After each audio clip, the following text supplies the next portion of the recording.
Hello mga kabidyoke, ngayon ay may deliver ulit tayo ng bidyoke. Ang venue natin ngayon ay sa Casa de Miguelitos Resort dito sa Tagaytay City. Kaya i-ready na natin yung bidyoke.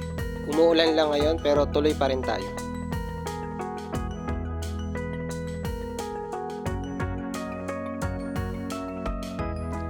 Malapit lang sa amin yung venue. Ang problema lang namin ay naulan tapos makipot yung daan.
At nakarating na rin tayo dito sa Casa de Miguelitos Resort. I-park lang natin yung sasakyan.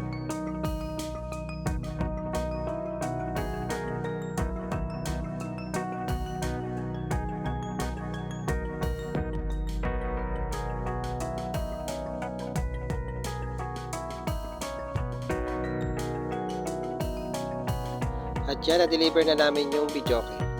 At babalikan namin ito after 24 hours. Kaya sa mga gusto mag-rent ng bidyoke ay i-message nyo lang po kami para sa iba pang mga detalye. Bali hanggang dito na lang mga kabidyoke. Pa-like, subscribe at hit mo na rin ang notification bell para updated ka palagi sa mga video na i-upload ko. Thank you!